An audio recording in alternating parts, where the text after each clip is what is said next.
हमने राइट्स में सुना है, हमारा ध्यान रहेगा 40%, 10% तुम आगे वाह तो प्लीज ये मत कीजिए। साहेब जरा मागे मागे जरा प्लीज। इसके बाद जैसे हमारा डीए मिल जाए उसमें धीरे स्टार्ट होता है। उसके बाद वन मंत्री आणि संपर्क मंत्री गणेश नाईक यांनी तो जो डेवलपर वंदे मातरम संघ या ठिकाणी भेट दिली, गणपतीला भेट दिली आहे। 100 करोड़ का और बैंक गारंटी में भी डेवलपर का खुद का कोई लॉस नहीं है, उसको बैंक इंटरेस्ट देने वाली है, फ्री में कुछ नहीं जा रहा।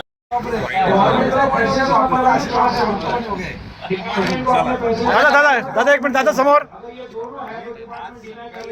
दादा इथे घेऊया फोटो।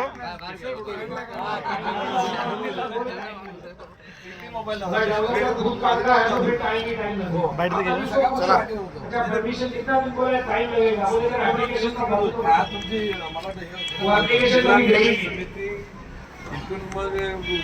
किसी के समय 7 गाँव गए हुए हैं, तो क्या गाँव ऑफिस लेके गए?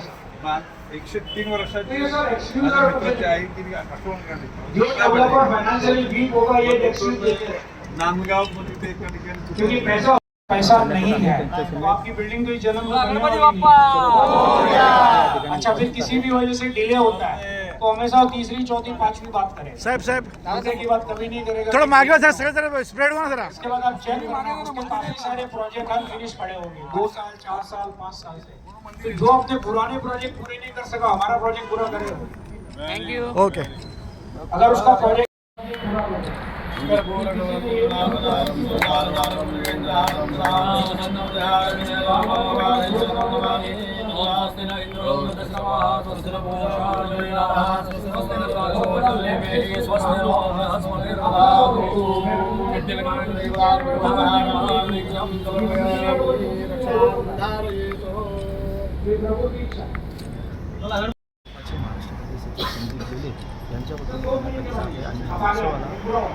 महाराष्ट्र राज्याचे वनमंत्री यांनी भेट दिली आहे।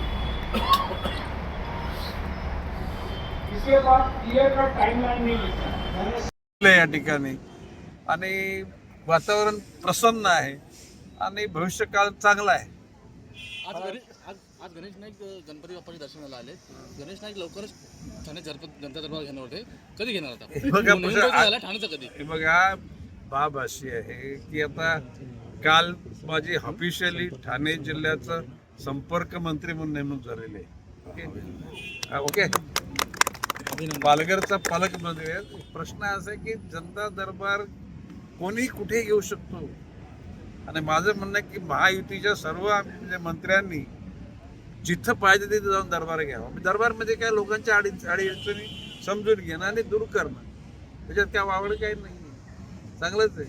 मी तर सगळ्यांना सांगितले, म्हणजे माननीय एकनाथजी शिंदे साहेबांच्या लोकांना सांगितले, मंत्र्यांना, मी नवी मुंबईत या पालघरमध्ये प्रत्येक तालुक्यात जा, अजितदादाच्या लोकांना मी सांगितले। शेवटी काय महायुतीचा विचार आहे ना, महाराष्ट्र थांबणार नाही आता, गतिमान शक्तिमान प्रकाशमान तो सर आता देवेंद्रजी फडणवीस, एकनाथजी शिंदे, अजितदादा पवार आणि शेवटी त्या पाठीमागे आम्ही आहोतच।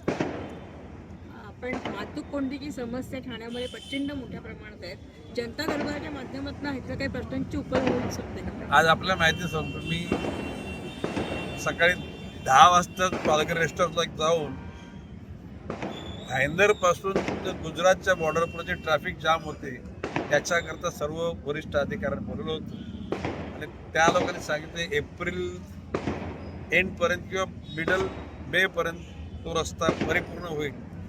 मी तिथल्या SP-ला पण सांगितलं की दररोज जर कोंडी होणार असेल तर लोकांनी प्रवास कसा करायचा, त्यातल्याबरोबर म्हणजे मनोर वाड्याचा तुमचा रस्ता त्याविषयी सुद्धा संबंधित अधिकाऱ्यांनी बोललो होतं।